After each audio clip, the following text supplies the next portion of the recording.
Hey everybody, and welcome into another edition of Off the Turnbuckle. I am Tim Grattan, along with my tag team partner, Steve Parsons. Stevie, how are you doing on this Labor Day weekend? I'm great. Labor Day, I is one of my favorite holidays because it's right around my birthday. We just had Anastasia's first birthday party yesterday as we record this on a Sunday. Um, and I always loved. Obviously, it's not happening this year in Cleveland, but I always loved Labor Day because we had the air show downtown Cleveland, and especially where I live now in West Cleveland, I can always hear the Blue Angels and all the aircraft even testing all the way up to the weekend. And I'm a big fan of Labor Day. It means the end of summer is coming. Yeah, Why are you showing me your Johnson? wow, because my screen is I'm only kidding. Your camera tilted forward, but haha. well because I have my computer on my lap and I have the Bucks Heat game going on in the background. So I was seeing like what the score of the game was. I got And you. That's cool, man. so yeah, so I moved my screen down to see what the score was. I'll tell you a nice little throwback here. Circa 2012, Good when year. it was still CSF Cleveland Sports Fan Radio became before it became the eventual No Static Radio.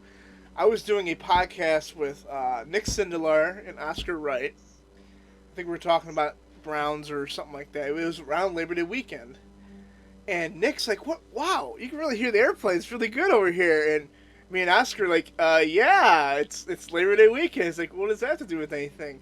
And he's like, "We're like, Nick, it's the air show. It happens every year on Labor Day weekend." He's like, "Really? I didn't know that." So when I used to think about Labor Day weekend, I thought about the air show. I remember that.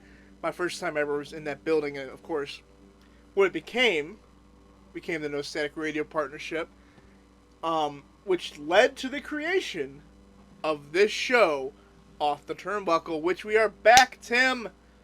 We're doing this, man. It's I know. consistent. The Facebook Shot. page has gotten a lot of engagements over the past week.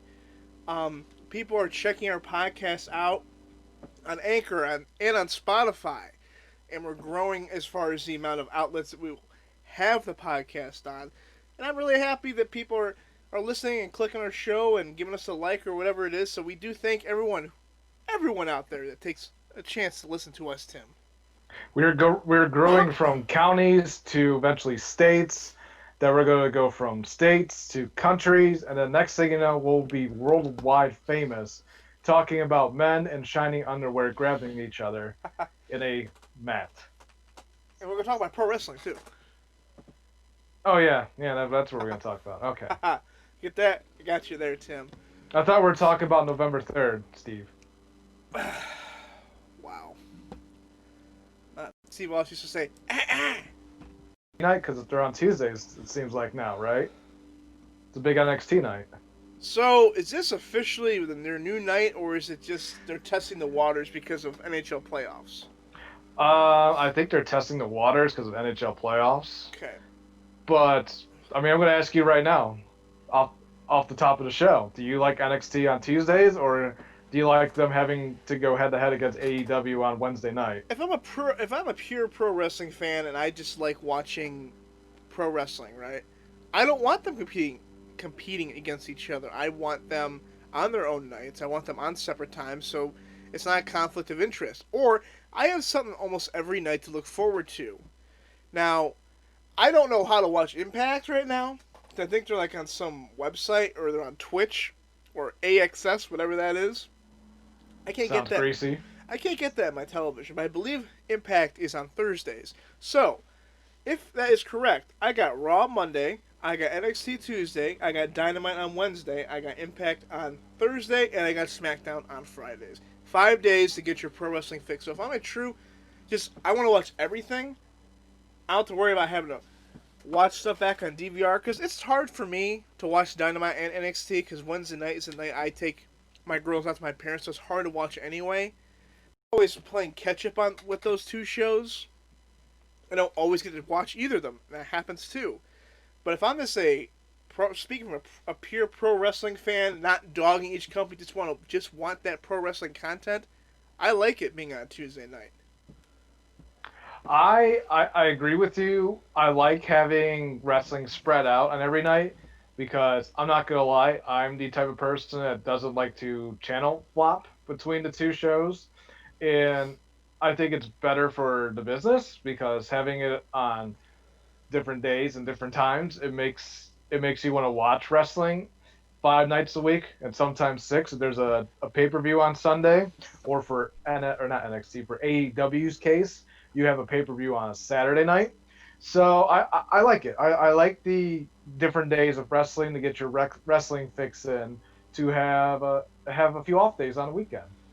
And I'm not a huge Especially now, fan. Go ahead. I was gonna say, especially now with college football and the NFL starting up next weekend, which, well, actually some teams in college they already played this weekend.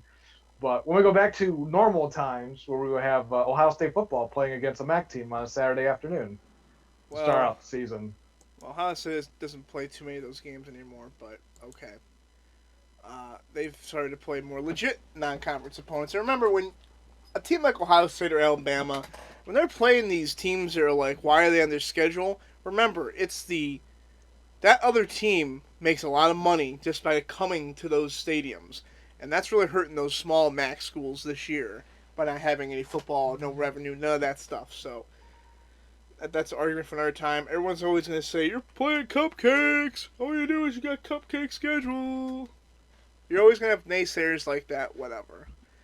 But to follow up what you're saying, yeah, I never liked the whole Wednesday Night War thing because you're comparing AEW, that was just starting their company last year, finally getting the TV program last October. That's their A show, and they're going up against WWE's one of these days I'll be able to talk. Developmental brand still is what it mostly is. Yes, and yes, they've kind of changed the tone of that show. It kind of feels more like an indie show with the WWE structure, of course. But that's not Raw versus Dynamite. Until they want to go head to head with Raw, it's not a war. You're not truly competing. And honestly, I don't want them to go head to head with Raw. I like the alternative of AEW, Tim. That's why I was intrigued. I've tried to follow them the best I can. Even if I can't watch them, I still try to follow to see what they're doing.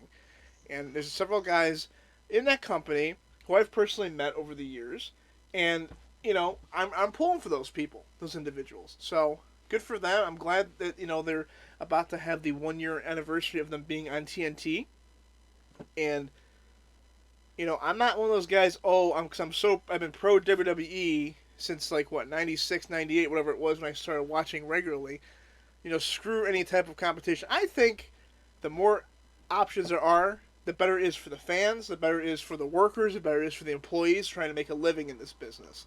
Well, that's the argument that wrestling fans have been having since what, 2001, when WCW had its last Nitro.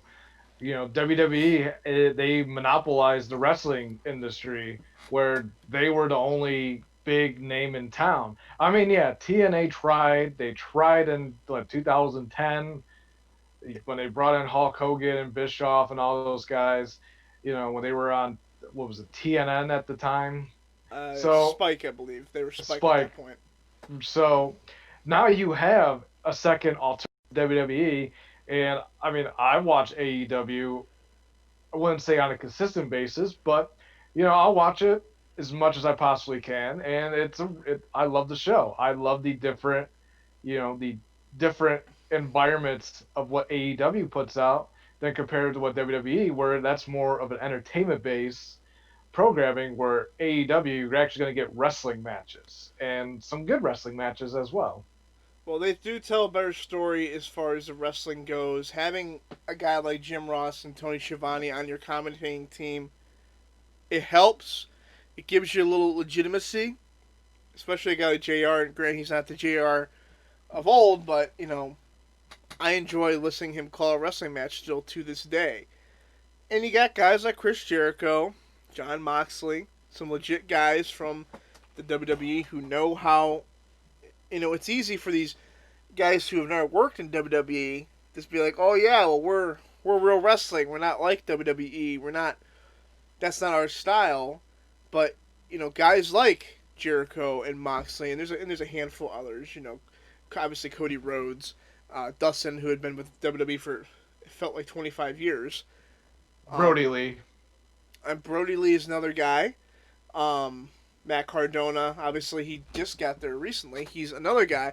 These guys understand something that a lot of these guys in AEW don't understand, which is the week-to-week TV taping schedule. Now, granted, it's not as hectic as a WWE schedule because they're not on the road necessarily 300 nights a year. They have a very, very good structure as far as getting the talent in place to a city the day before and then doing the show the next day. And that, to me, seems like it's more beneficial for the talent. But those are the guys that these young guys need to lean on as far as understanding, especially at the beginning, how to get into that groove of we're telling stories every single week. Now, I'm not a huge Young Bucks fan because I just don't. I'm not a huge fan of the way their matches are, but they are an example of guys who have been around for a while but have not been ever really consistently on TV. I know they were on TNA for a little bit. I know they had some stints in Ring of Honor, but Ring of Honor TV deal, I mean, I can't find Ring of Honor. And that's what's holding them back. And Bully Ray's even said that's what's holding Ring of Honor back from being a legit number 2 wrestling company in this country. Well, so the people who don't know, Ring of Honor is owned by Sinclair Broadcasting, and the only way you can get Ring of Honor on your television is if your local affiliate is owned by Sinclair Broadcasting. So here in Cleveland, the Fox 8 station, they are Sinclair Broadcasting. And No. are they not Sinclair anymore? Because I knew they were for like a cup of coffee. No, they're Next Star. They're Next Star now? Okay. I know in Columbus, now Columbus market, they get Ring of Honor because I've actually watched a few Ring of Honor shows down at my cabin in Southeast Ohio because the market I'm in is Columbus. So I've watched Ring of Honor programming before, and usually when they have Ring of Honor, it's at like 1 o'clock in the morning. So it's not like I can go to my Sinclair station and it's on at like 7:30, 8 o'clock in the evening on my Sinclair station because that's when all of Fox's or whoever the affiliate is, that's when their main programming's on. Yep. So you're right. If Ring of Honor was on a big time network, competition to WWE as the number 2 product before AEW decided to start up and become obviously the number 2 wrestling promotion in America on TNT. Number 2 right now, by de facto, they've got very good money trail, keeping them in. Obviously, the Khan family, Jacksonville Jaguar ownership, group. There's money. He's worth more money than Vince McMahon, in case you didn't know. He is. And they had a show this past weekend, or last night actually, that is, that I'm sure we're going to get into shortly here. Allegedly, but yeah. Yeah, I'm glad there's an alternative. That's what I keep saying. During the pandemic, I found myself wanting to watch AEW more than WWE just because I could not... The way WWE was putting their program together, with the talent that they had on the shows, because obviously some talent just was not being used for whatever reason. I don't know if companies holding back on certain storylines because there's no one there to react. So obviously the Thunderdome changed a lot of decisions that were made with that company, because a week or two after the Thunderdome is brought out, Roman Reigns returns. Sami Zayn returns. Just name a couple of names right there. Is that coincidence? Hell no. Because it's a better presentation and you can actually get some reaction from the crowd, even though they're not right there. So lately, WWE has been a lot better with the Thunderdome and the presentation. AEW has also had to kick their ideas up by having the select few people in the crowd all wearing masks and social distancing, which I think is great. I've always said, if you can find ways to get fans into these events, let's do it. Okay? Right. We understand we're not going to have 70,000 uh, 70,000 stadium fans in the stadium when we start football next week. We get that. But if we can get a few, honestly, to me it doesn't matter with football because it's not going to be the same either way. If you can get some fans in there, I mean, what's the proper number? How do you keep people safe? I know they're trying to allow people in some of the Browns games, but it's tough. It's tough. How do you make sure people stay, spaced out when you're trying to leave the game? That's where people always get bunched up. Right. Or even coming into the game before kickoff starts, or even like for Indians game where there's no fans allowed. And, people, it seems like when before they go to like an Indians game, they all try to bunch in, for a 7 o'clock game. Everybody's trying to get in the door by like 6:50. So it's like how are, these sports teams and how even some college programs, like they're not going to allow fans in their stadiums for college football starting off next week. So it's definitely it's going to be interesting to say the least with this pandemic that we're in right now. So AEW had a show last night, All Out. Pardon my sniffle there. Here just the card quickly. We had Big Swole and Dr. Britt Baker in a tooth and nail match, which basically was no holds barred. That's basically all it meant. We had the Young Bucks and Jurassic Express had a tag team match. We had the 21-man Casino Battle Royal, which is basically we're going to put a bunch of guys in the ring together. The winner's going to get a title match, and that's how they're determining their number one contenders. We've got Matt Hardy. He had a one-on-one match with Sammy Guevara, and that was a controversial match. I'm sure we'll get into that. Hikaru Shida faced Thunder Rosa with the AEW Women's Championship, which I think that title just structurally looks weird. If you've seen the title, you know what I'm talking about. Every time I see it, it's like the title just looks petite. It looks small. It's very bizarre. We also had the Dark Order taking on the National Nightmares in an 8-man tag. We had the AEW World Tag Team Title Championship between Hangman Page, Kenny Omega, defending against FTR. Their first pay-per-view on AEW. And then there was probably the most entertaining match going in with the most heat. Chris Jericho and Orange Cassidy in a Mimosa Mayhem match. And I'm sure Tim will explain to us what the hell that means when we get to it. And for the AEW Championship, the champion, Joker, Jon Moxley, defends against MJF. And that was your show card. Main card, that is. Tim, this show sold at $50. Correct? It depends on whoever your pay-per-view provider is, yeah. I saw 50. And this show went almost 4 full hours. Way too long for it. Way too long for an AEW show, but continue. Way too long for a wrestling show that's not named WrestleMania. Or the Royal Rumble. Or SummerSlam. Way too long for a wrestling show.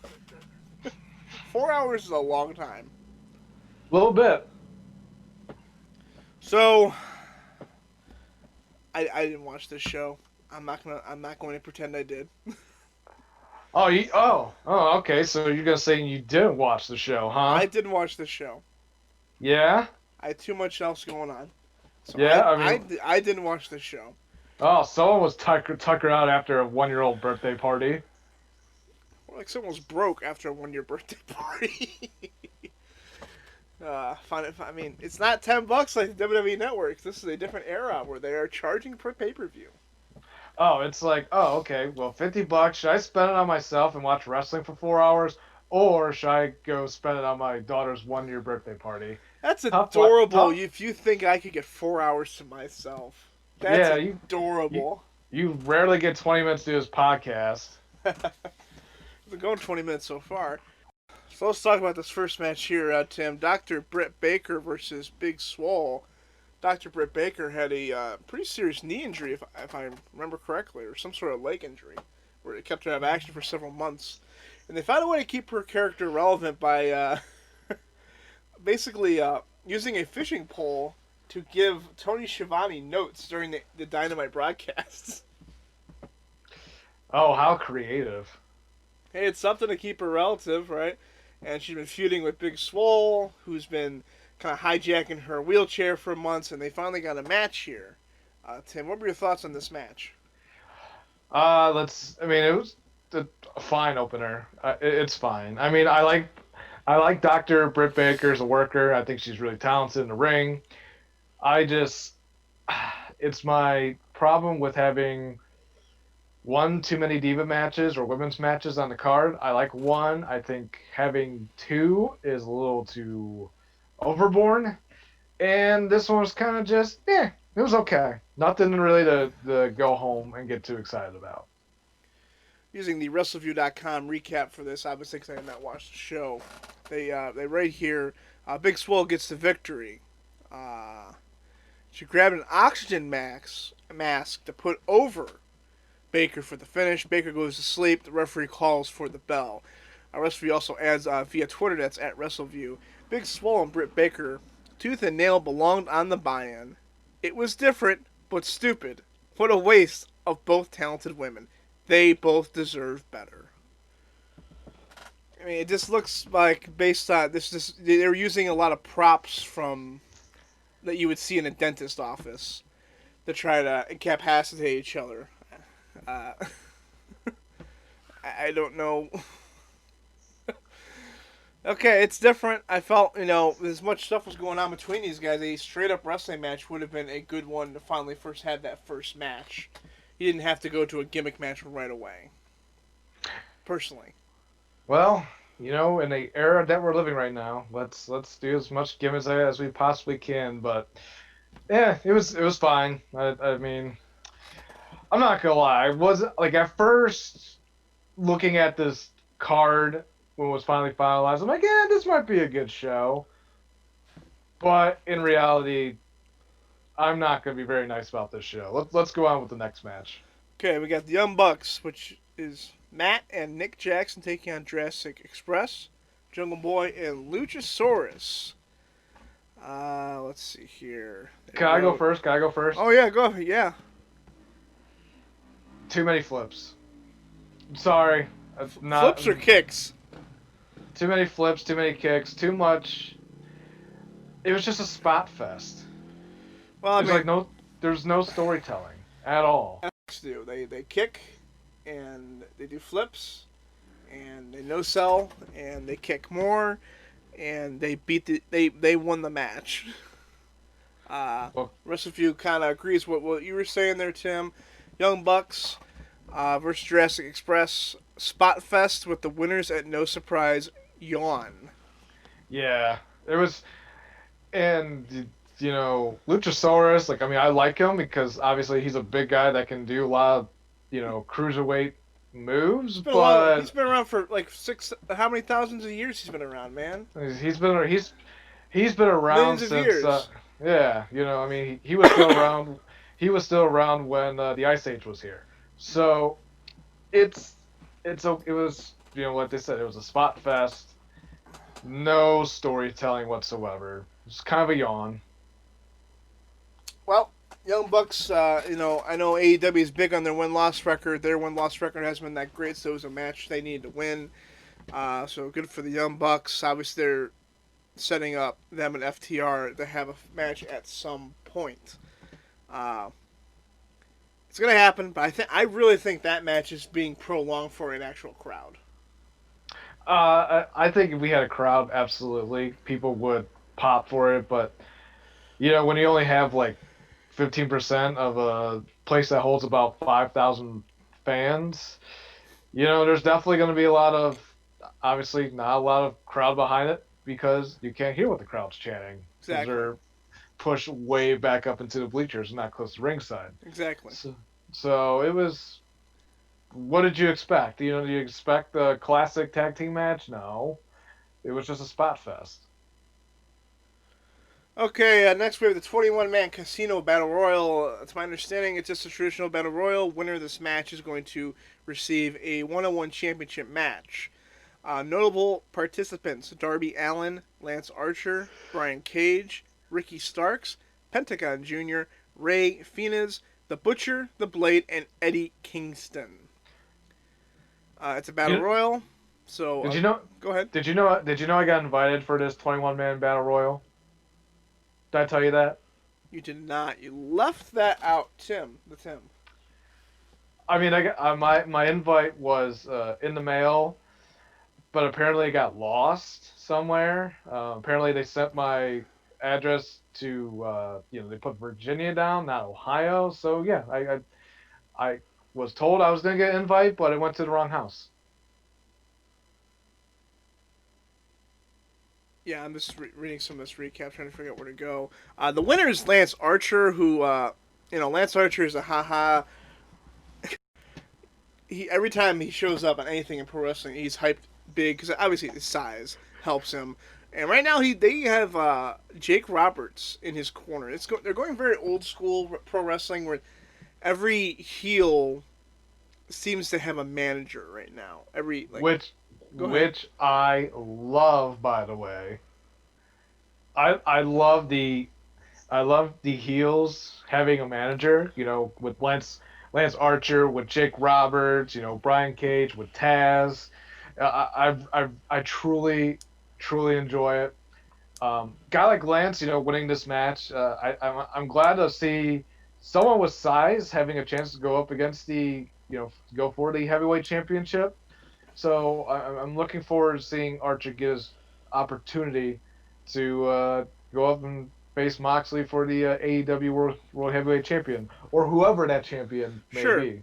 Um, the thing that's interesting that they've used this finish twice in world title matches to quote unquote protect people because they can't have people lose anymore because oh my god somebody lost a match.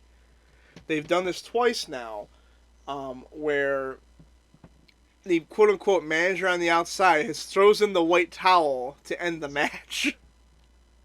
We saw MJF did on behalf of Cody in his loss to Jericho, which means that he couldn't challenge for any more titles. Then he obviously turned on him right then and there, MJF that is, and we saw it with Taz throwing in the white towel for uh, Cage, not Lance, Lance, what the hell's this guy's name? I gotta get Brian these Cage. Brian Cage, thank you. So we've seen that twice now, because oh my god, but you can't have people lose. Talk about not making your world champion credible because they can't beat anybody. Whatever. Wrestler writes, the battle royal was all over the place. It was hard to keep up with all the action. Lance Archer is the winner, but I don't see him ever holding the world title in AEW. The battle royal was a mess. Now this is by the match. You're probably gonna get a lot of talk here. I'm actually gonna read what I wrote here. This is a Broken Rules match. Stipulation: if Matt Hardy loses, he will leave AEW. Matt Hardy taking on Sammy Guevara. Broken Matt Hardy calls for Guevara inside the TIAA Bank Center arena. Sammy shows up on a golf cart and both men are fighting inside the concessions areas of the arena. Both men are on a scissors lift. Don't know what that is, but okay. Both men fell through a Jon Moxley merchandise table. It appears that Matt's head bounced off the concrete floor. Aubrey Edwards, the official, is checking on Matt and counting to 10. Matt gets up, his feet at 8. So it sounds like this is some sort of a last man standing match, I'm guessing. Let's see here. He's dazed, and Aubrey Edwards puts up the X and stops the match. The AEW doctor is checking on Matt Hardy. Hardy is now up to his feet. Broken Matt Hardy is looking for Sammy, who's going towards the ring area. Aubrey calls for the bell, as there must be a winner. So I guess they're restarting the match at this point. Matt DDTs Sammy off the concrete floor. Both men are fighting on the ring entrance staging area. Sammy climbs the scaffolding, and Matt follows him up. Both men are about 10 to 15 feet in the air. Hardy knocks Sammy, who falls through the stage. Referee Aubrey Edwards counts to 10, and Matt Hardy is your winner. This was tweeted out by WrestleView. It looked like Matt Hardy really hurt himself when his head hit the concrete. The match should have been stopped. I thought at first maybe it was part of the angle. Hopefully we get an update at Matt Hardy. And last I checked him before we started this recording, Matt Hardy's still in the hospital. Yeah, it was a bad situation. It was a bad look for AEW last night.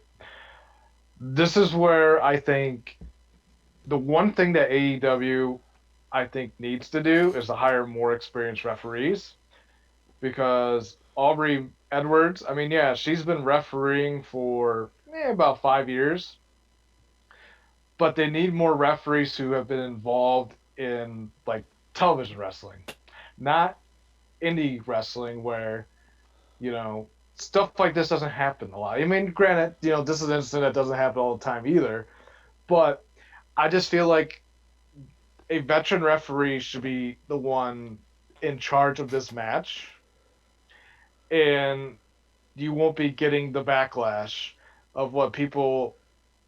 Mike said it last night on Twitter, and many other wrestling fans were tweeting about like how they should have just stopped this match and just moved on and not have a winner.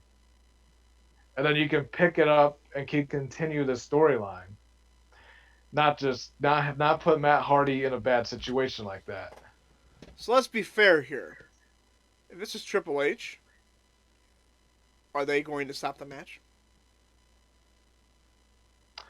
If this is anyone in AEW or WWE in a big time match, are they going to stop the match, or are they just going to try to end it as fast as possible?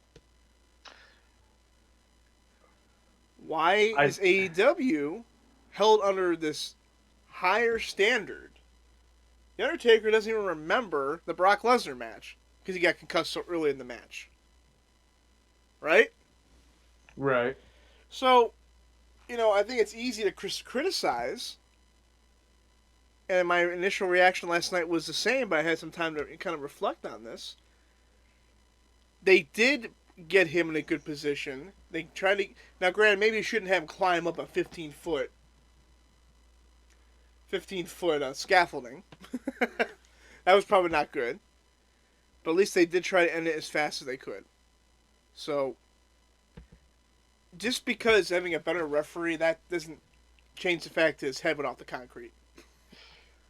It just, if you go back and watch it, it looked like Aubrey Edwards had like no idea what to do in that situation. It looked like she panicked on camera. Okay, and if she panicked on camera, then the people in the back need to send help to help her out. She has an earpiece; they can tell her what to do, right? Come on. Right. I'm not putting this on a referee. It starts with let's do smarter, safer matches. I understand this feud had a lot of stuff going on, but once again, this was their first match, and we have to go straight to a gimmick match. Okay, I thought it was called AEW Wrestling, not AEW Carnage. Women's title was... Go ahead. Wednesday nights on TNT Carnage. AEW Women's title, Hikaru Shida taking on the NWA Women's Champion, Thunder Rosa. Hikaru gets the victory by pinfall. And, she's been very impressive ever since she defeated Nyla Rose for that Women's Championship many months ago. Good match. I thought this was definitely the better match out of the two women's matches on the card. I love how AEW is giving some props to the NWA, who has been shut down since the pandemic has started back in March. So I like how they're giving them some credibility for their product and their brand. Really good women's match, and I would like to see Thunder Rosa hopefully more on AEW. That's awesome. Let's see. WrestleView writes, Hikaru Shida is talented, but really does nothing for me. I didn't expect Thunder Rosa to win, but it was still a very good athletic match from these two women, and and we were many years ago on WrestleView, I was telling you about how I saw the quote unquote women's revolution on its way in NXT back then when it was developing these next stars, Charlotte, Paige, Bayley. Let's see. I mean, obviously, the man. You mean the mom, Becky?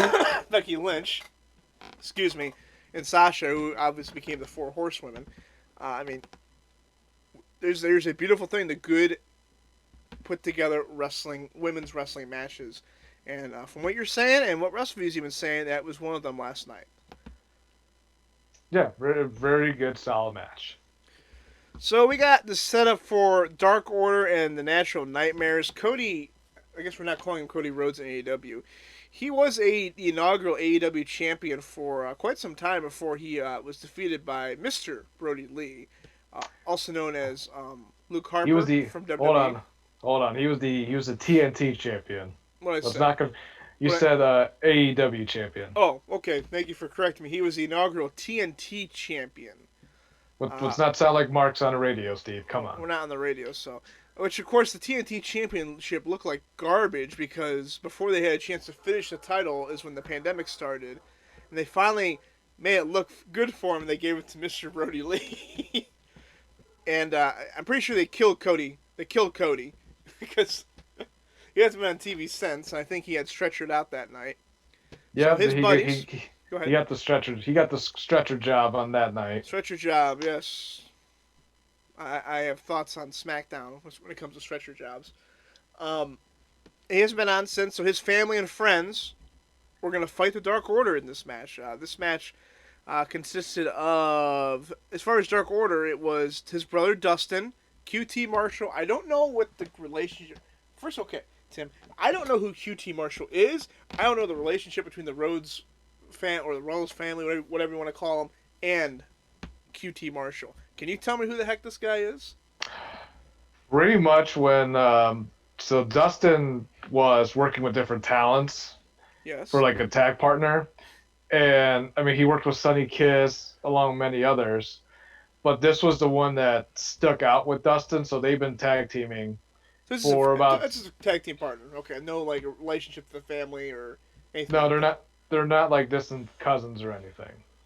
Okay, and we had Scorpio Sky and a guy that, let's just say, I got good feelings about this guy, Matt Cardona, formerly known in WWE as Zack Ryder. And Tim, what was I wearing at my daughter's birthday party yesterday? Minnie Mouse hat. That was very, very short lived. What kind of T-shirt was I wearing yesterday? A Mickey Mouse T-shirt. No, no. Don't lie. We're not fake. We're not fake news. Oh, I'm sorry. Thought we were. Never mind. You were wearing the Matt Cardona shirt. Matt Cardona Always Ready shirt yesterday. Yeah, because your mom asked you, "What shirt are you wearing?" And then you had to explain it's a wrestling shirt. It's always fun when you have to explain. It's always great when you have to explain. I was between that and my Orange Cassidy shirt. That's why I went with the Always Ready shirt. They faced Dark Order. I'll get back to you in a second. Mr. Brody Lee, Colt Grayson, Evil Uno. What should I have done?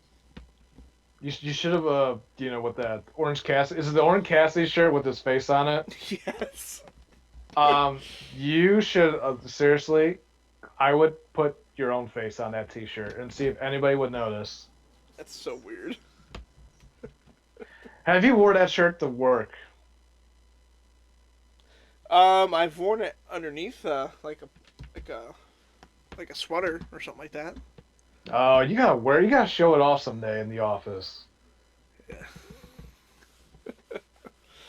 Wear it on Halloween and be like, "Oh, is that your Halloween costume?" Like, no, it's just a friend I'm supporting. Natural Nightmares get the pinfall. We finished the match. Cabana, who is legal, there's a huge splash to JQT, on the ring mat. Goes for a 3 count, but only gets a 2. Lee and Dustin are now in the ring. Lee goes for a huge clothesline on Dustin. Cabana then gets tagged in. I thought he was legal. Okay. For a huge splash off the top rope, misses. Dustin then covers him for the win off the miss. Natural Nightmares get the pinfall. Post-match, Lee slaps Cabana and is very angry with Cabana, who takes responsibility for his mistake. Backstage, Tony Schiavone interviews Dustin Rhodes, and it is announced that Dustin gets a shot at the TNT Championship on Dynamite this Wednesday. Tim. Oh, I'll be watching. Then we got the rest of you is really not liking this match either. It just says the match should have been on the buy-in show. Okay, this is where, once again, I did not watch the show, but you just can't put the biggest stable in the company right now that keeps growing with one of the biggest free agent signings they've had this calendar year in, Brody Lee, going up against Cody's family and friends. That's not a buy-in show. Why would you put that out there for? Because buy-in show's free, right? Oh yeah, that's why it's called a buy-in show. So it's basically the pre-show, right? It's pretty much like Sunday Night Heat before pay-per-view. It's a pre-show right now that they air on Facebook if you're not subscribed to the network, right? Or on YouTube. Or on YouTube. Okay, why would you put that on for free? No, you want to see people have an investment because Cody is one of the most beloved characters in AEW. I don't care if the match is not as good as you think it should be. It's an 8-man tag match. Everyone's just tag team wrestling this, tag team wrestling that. Once you start going beyond 4 guys or gals in the ring, it gets a little crowded. It's hard to keep people's attention and keep it interesting. I mean, I went to the Invasion in 2001, and that 10-man match was a freaking mess. Well, aren't they all messes? But because of the star power in that match, you kind of let it go. And because what they did at the end, the turn they did at the end, you kind of let it go. But as far as 8-man tag matches are not meant to be 5-star matches. Maybe if it was in the Tokyo Dome, Tim. Maybe. It might be in the Tokyo Dome. If this show wasn't a Tokyo Dome, this would be a 5-star event. But it's not. 47.5-star match. I was thinking 69, but close enough. Just by Brody Lee, of course. Exactly. All right. Let's get some of the bigger matches here. AEW World Tag Team Championship. Kenny Omega and Hangman Page, which is an interesting pairing, but it's been working. Versus FTR, Dax Harwood, and Cash Wheeler. Of course, they are formerly the Revival. There is some debate. FTR stands for F the Revival. They've been quoted saying it means whatever we want it to mean.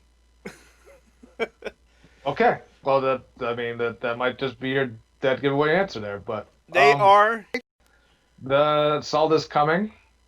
You can see the tease of the breakup for Omega and Hangman Page for a while now, and I think FTR is going to be a very lengthy tag team champions in AEW. Russell agrees with you. It points here. They say the match dragged on in places. Most tag team matches do. Okay. I expected FTR to get the win. Who wrote this? I hope FTR holds on to the titles for a good length of time and are booked as unstoppable. And I love their manager is Tully Blanchard, so I love the fact that a veteran guy who was with the legendary Four Horsemen is leading this young tag team to great success. So does that mean they're kind of allies with Sean Spears as well? Yes. Okay. Sean Spears, the chairman, formerly known as Ty Dillinger in NXT. Who did they attack at that tag team appreciation night? Was that like the Midnight Express people or Rock and Roll Express people? It was the Rock and Roll Express, yeah. So Jim Cornette was having a heart attack somewhere. So what I loved about that, I don't know which, because I think it was, which one was Scott Dawson? Is that Wheeler or is that Harwood? I believe it was Hardwood. So he's got like this knee brace on during that whole thing, and there's like a little something happens, his knee locks up, and then he like when everyone else leaves the ring, they do like a spike pile driver on one of the Rock and Roll Express guys. Nice. It's like okay, I guess we're officially, billing them as heels now. Or I mean, I don't know if everyone has to be a face or a heel, but that's a pretty shitty thing to do when you think about it. To a legendary tag team, that's how you get heat, right? Right, exactly. Gotta get that push. Let's move on. FTR gets the win. And one more thing, Omega. I know you're not a big Omega fan, But I love when they do the face run-ins because obviously in the arena they're in now is so condensed right now. The ramp's not that long at all. Although he might have done this back when they were actually in live arenas. Hangman Page, when he comes out to do his face run-in, he comes out with his glass of whiskey. He just walks out there and he has to put it on the top of the ring pole. You know, Hey, how great is that? you always gotta have that whiskey on you when you're wrestling.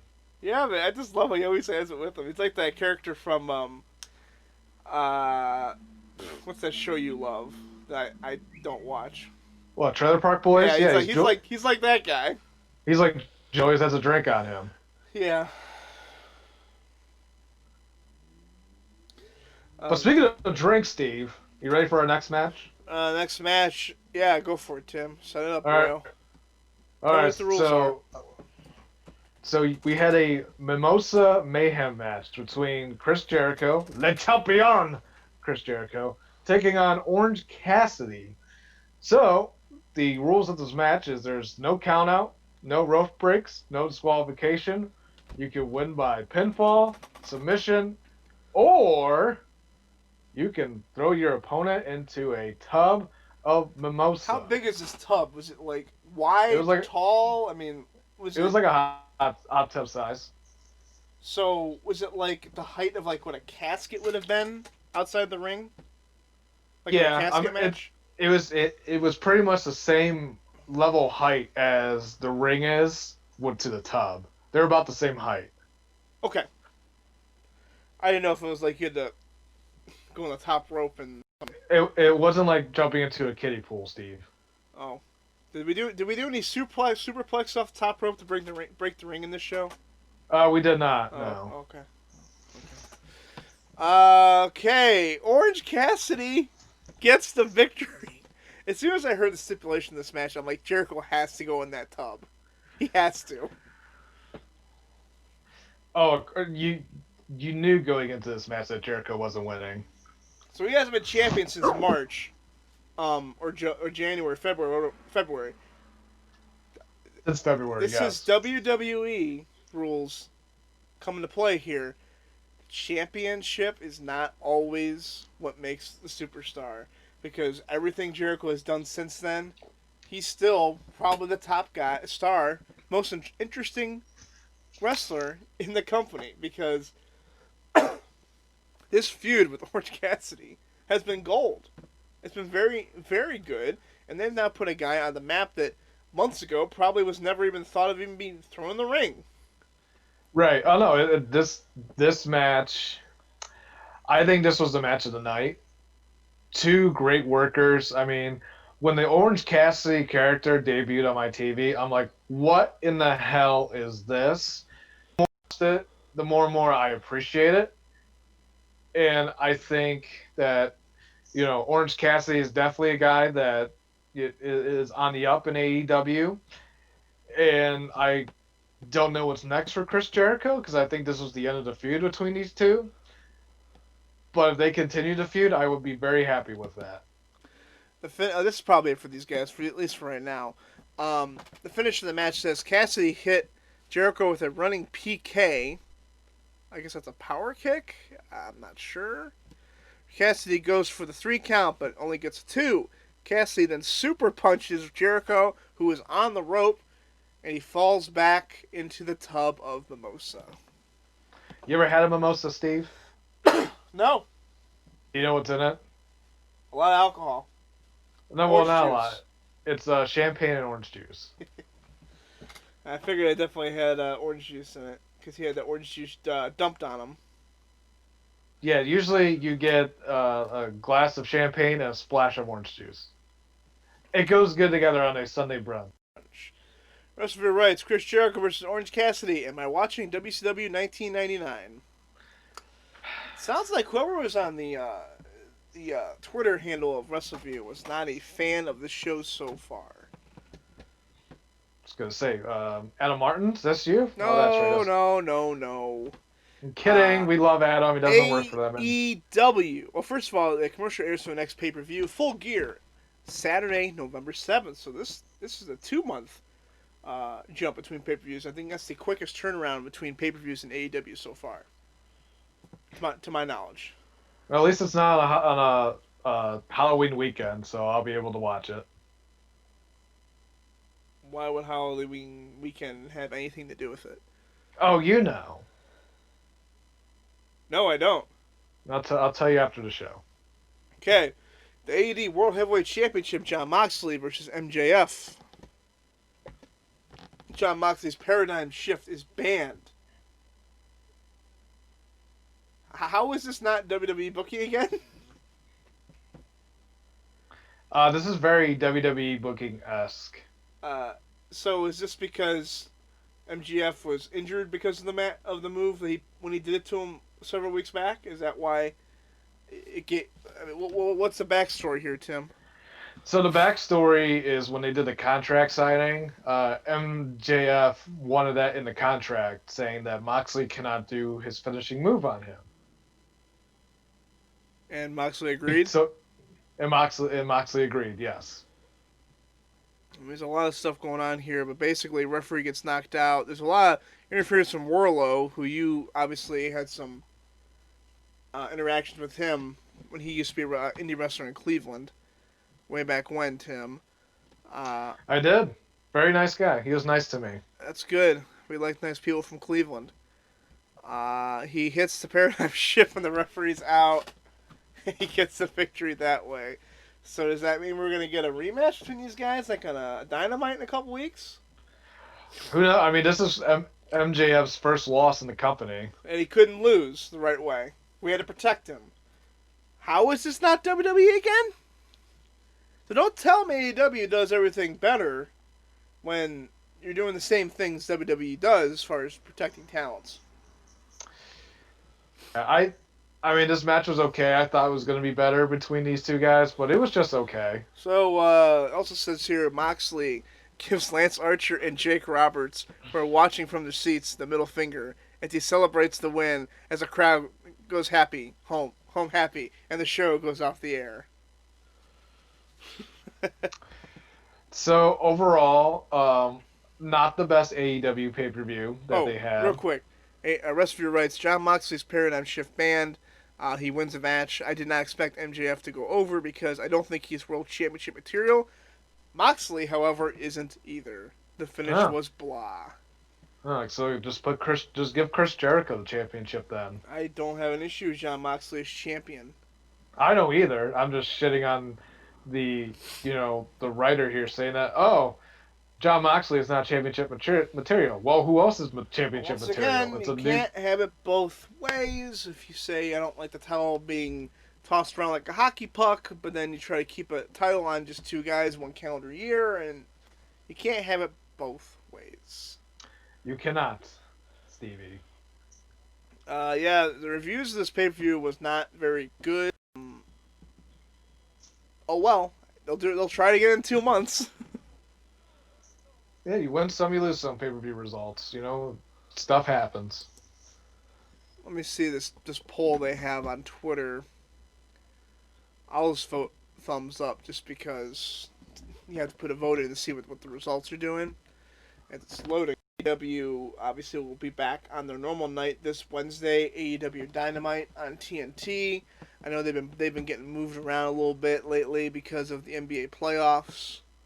But 57.5% gave it a thumbs down.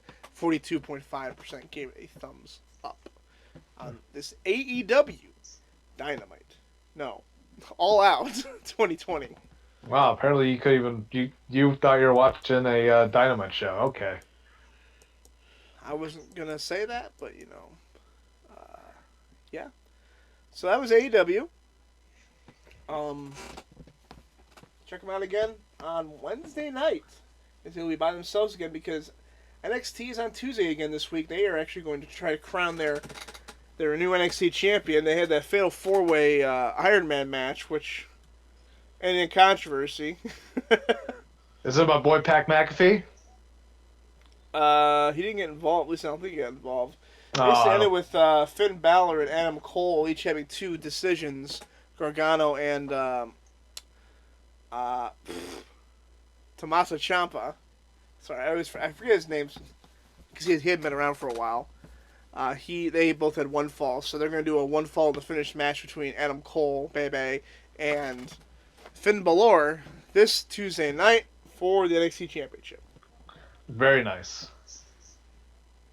So, yeah, Pat McAfee, that whole thing, yeah. I don't have much to say about Pat McAfee because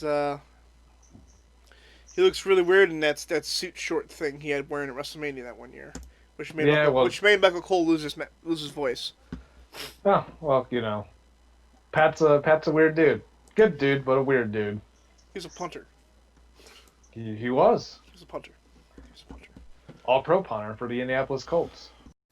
West Virginia. There we go.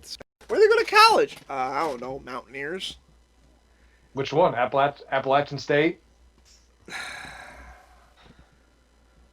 Alright, let's follow up on the Matt Hardy deal here. This was posted not that long ago.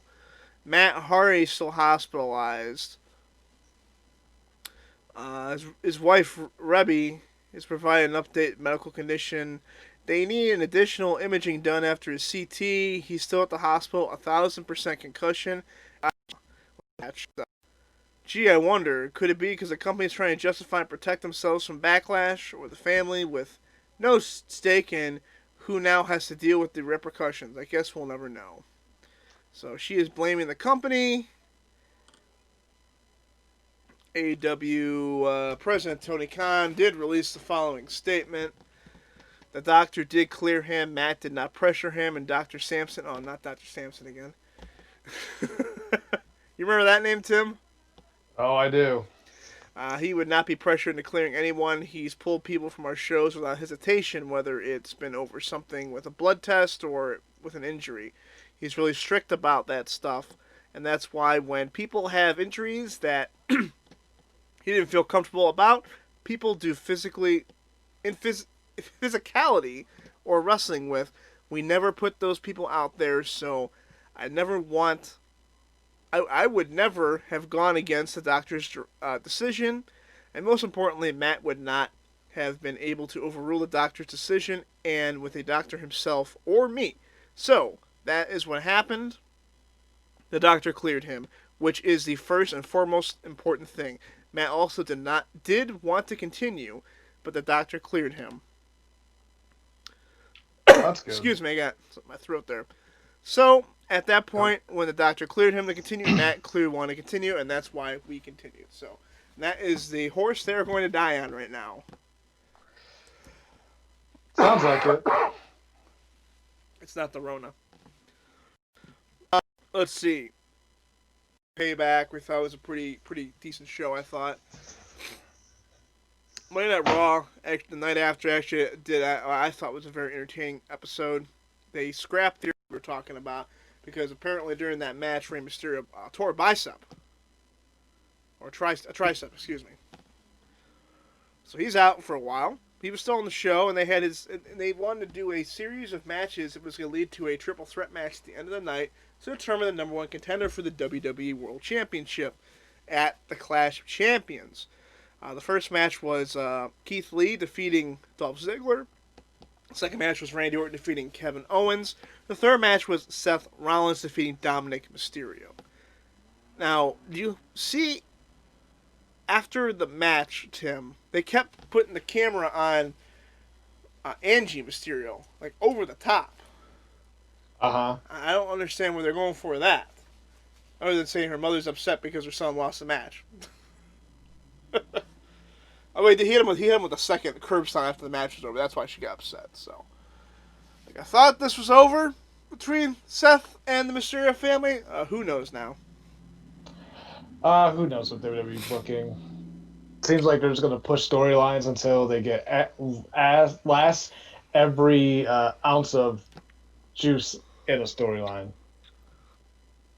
Triple threat match the other night. Keith Lee hit his modified Batista bomb, and then for some reason he stood up, walking right into an RKO, and then Randy Orton pins Seth Rollins. 1, 2, 3. Randy Orton and Drew McIntyre. Part 2 happens at the Clash of Champions. That's in what, 2, 3 weeks? 3. Oh, nice. Should be a 3, good match. Should be a 3 good weeks from match in tonight. 3 weeks. We'll see. We'll see what happens there. That's all I got to say about that. They did some more of the Retribution run-ins during the Street Profits got their tag team name right this week. Took them out. Also took out Andrade and Zelina Vega as well. And they just keep doing whatever the hell they want to do. So they can pretty much keep this going on as long as they want. Right. I saw one Instagram photo today where she's suggesting the leader of Retribution is Roman Reigns. Oh, Jesus. I could send that to you later. You can. He said, the body build's similar, and if you kind of look underneath the mask, where the eyes are, it kind of looks like him. Okay, but yeah. We talked about last week how Roman Reigns' heel turn is definitely in full effect. They did a promo to start off Friday Night SmackDown this week. Roman Reigns let Paul Heyman do most of the talking, and something we didn't talk about on our last show, Tim, because I think it came out. It came out as we were finishing or something like that. Brock Lesnar is no longer under contract with WWE. His merchandise has been pulled. He is a quote-unquote free agent. Although I personally do not see him going anywhere else. And I think he will wait until everything opens back up so he... Because Brock's one of those guys where he gets it. He's like, I'm not going to wrestle in front of no fans.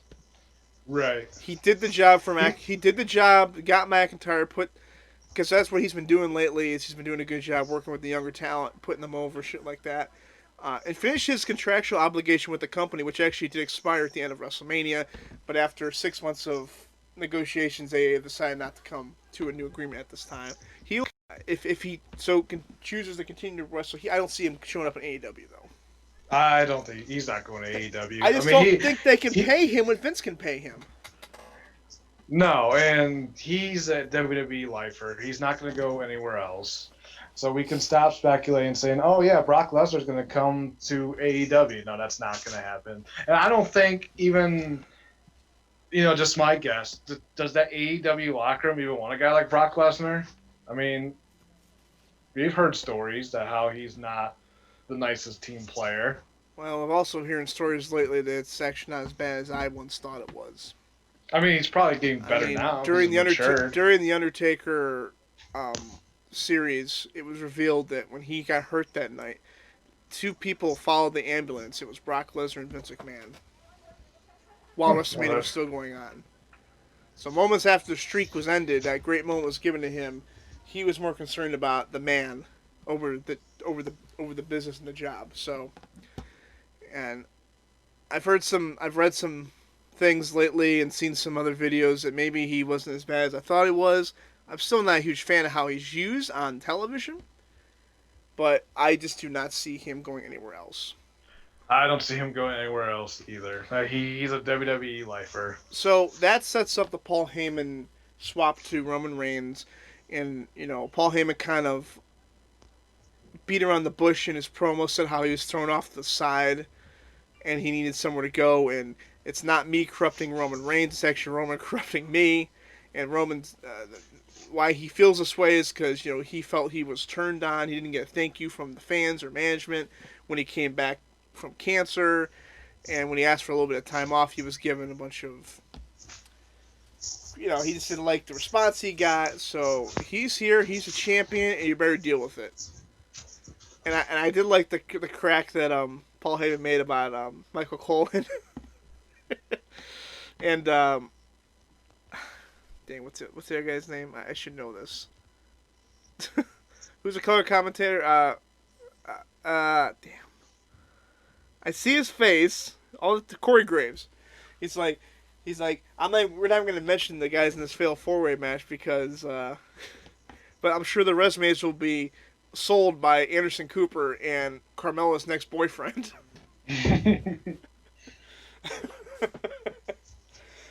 And then, Roman basically says, believe that. Show up and win. He's got a new t-shirt that says, show up and win, Tim. There you go. Have Paul, like I said, have Paul Heyman do all the talking, and just let not Brock, let Roman Reigns wrestle, and then you have success with those two coming up for WWE. Big E gets hospitalized. He got taken out by Sheamus. He hits a white noise on top of a car.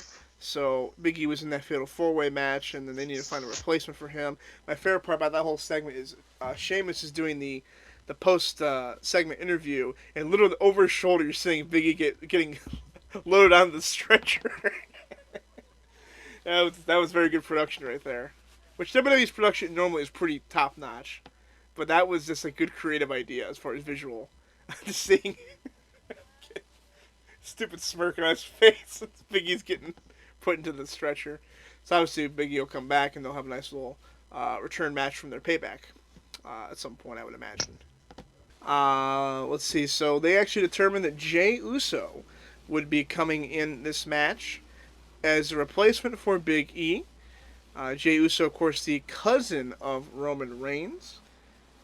He joins Matt Riddle, Sheamus, and King Baron Corbin as the participants in the Fatal 4-Way, which determined the new number one contender for the Universal title at the Clash of Champions. Also on this show, we had Bayley and Sasha getting their rematch, their tag team championship rematch against Shayna Baszler and Nia Jax. And Tim, I think you're back. I'm back. Okay. I looked up and you weren't there, so I'm like, oh no. I was talking about Jey Uso getting in the spot of Big E. Big E was taken out by Sheamus. And I love the Sheamus doing the interview with Big E being loaded onto the stretcher over his shoulder. Great production quality right there. Right? Very good, yes. And then I was talking about the Bayley-Sasha match, a very, very entertaining match, much better than the match they had at Payback. Sasha was really selling the knee because she went for a double knee, hit the ring post, and was basically being tortured the rest of the match. Eventually, she takes the pinfall, and as Bayley's trying to help her get out of the ring, the turn happened, Tim. It happened. The turn finally happened. And I don't think it went the way that a lot of people thought it was going to go. I thought people were going to be like, Sasha is just going to smarten up, and she's going to, leave her that way, or maybe just win the Royal Rumble that way if they go that far. But now, because of the way they did it, it was about a 5 to 10 minute post-match beatdown, which ended with the old gimmick chair over the neck, jumping off the top rope onto it. So who knows if there's more neck injuries going on there for Sasha Banks. This should keep her off TV for quite some time. And I hope they keep her off all the way to Royal Rumble. That's what I want to see. Why the Royal Rumble? So she wins the Royal Rumble and says, Basha, Bayley, I'm coming for your title at WrestleMania. I'm getting my revenge at WrestleMania when I take the thing you love the most. That's what I want to see. So we're going to extend this all the way to WrestleMania. Okay. I want Bayley to, and I don't normally say this, but I want Bayley to enter badass heel mode. Start just beating opponents down. She's got this new aggression to her. She's going to get that lethal dose of badassery.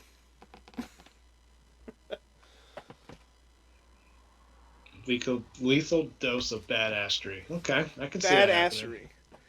It goes back to the whole Vince McMahon, I'm going to inject the WWE with a lethal dose of poison. It was NWO. Oh, yeah, the WWF. That's a good time back in 2002. That was it. So, I first watched it, like, okay, I don't like how they did 2 stretcher and ambulance shots in the same show. That's a little overkill. And I feel that WWE, that's what they do these days is, oh, we're just going to have it so you get beat down so much shit. And that's what creates issues. We can't get more creative with our writing. And that's all we can do is just, we almost ended your career. That's everything. Everyone's career almost gets ended every night. Not a fan of it.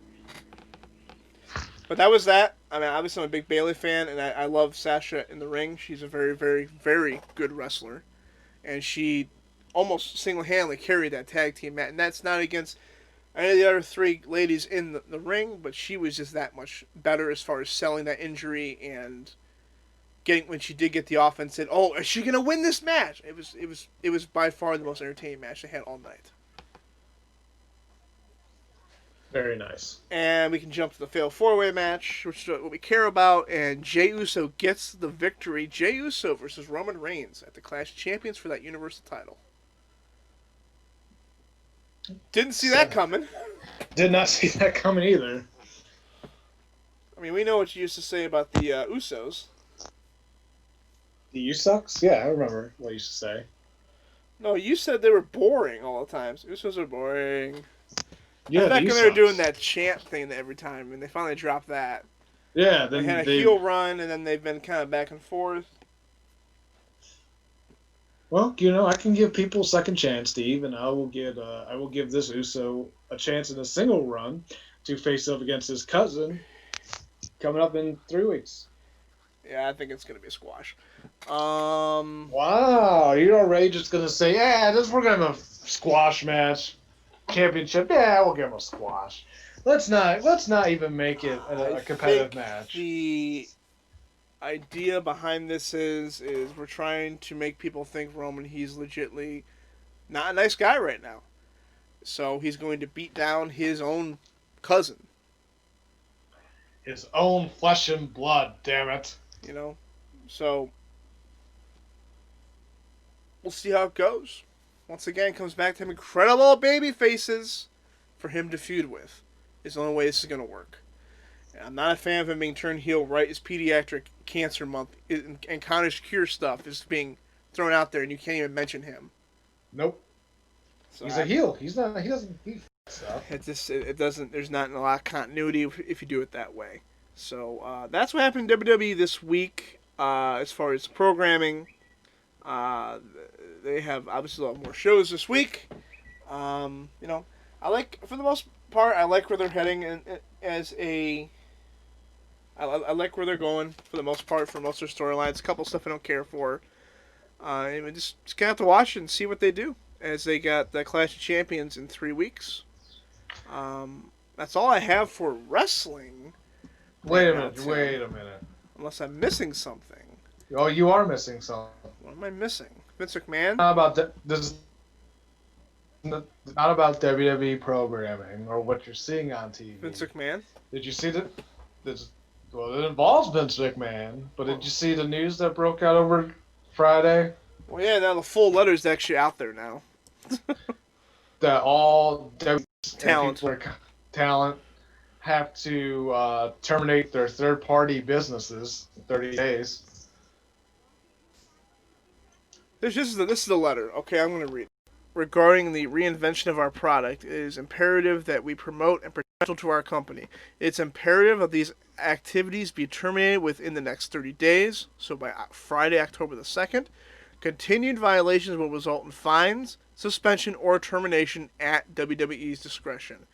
These actions are necessary in order to rebuild our brand as we enter the next phase of growth in WWE. I thank you for your cooperation in this matter and for all your efforts towards the rejuvenation of WWE. Vince. Now, I think if you're using your WWE likeness, it's okay to keep it. I think. It's if they're using their own name and non-WWE trademark stuff, I think is the issue. So pretty much you can't. It sounds like I could be wrong, but I thought that's how it was. Well, I thought it was wrestlers using like their gimmick names, and just using a WWE trademark license or likeness over what people are doing for like outside projects. Like using like a Twitch to it's like, hey, I'm such and such wrestler or sports entertainer, and this is like my Twitch profile. Maybe we can get technically he's got the right to do whatever he wants to do. WWE talent using WWE. I think Vince is a little overborn from that. I'm not a big fan of it. But, hey, he is the boss, and you have to listen to your boss on anything. You don't have to do it. I know our favorite podcast that we listen to, besides, here at Off the Turnbuckle, that podcast is not going away. Those rumors were buried. What rumors? Well, there's rumors that are one of our favorite podcasts we both like to listen to might be going away, but the host said, no, that's not happening. We're still going to continue to do a podcast. I haven't gotten that far, so. But that's good to know. I've dug up research on this. Okay. Okay, that's good. Is there anything else you want to talk about in this show, Tim? I think I might be running out of time, actually. I think I'm good. I mean, we talked about AEW having a down pay-per-view this week in WWE, and, we touched on the legal third-party incident that's going on with World Wrestling Entertainment. I think we're good, man. I got to go back to my Labor Day barbecue, and you probably have to go change a diaper. So we should probably wrap the show up. That's fair to say. Life calls, fatherhood calls here. I want to thank everyone for listening to us today. Of course, you can follow Off the Turnbuckle on Twitter and Facebook at OTTCLE. Give us a like and a follow there. We are on Anchor and Spotify, and we are, once I get the names of these other platforms we're on, I'll definitely put that out there. And always, guys, leave us a review on Facebook, or even give us Twitter reaction. Tell us what you like, tell us what you don't like, and we will work on and get this podcast better. Like, for example, I have a review here. This is from Corey in Ohio. He says, hey guys, love the show, love how you guys are back on the air talking about pro wrestling, and can't wait to check out an episode each week. So, Corey, thank you for the shout out you gave us on the Off the Turnbuckle Twitter page. Thanks for putting us over, Corey. Thanks for putting us over, Corey. We appreciate that.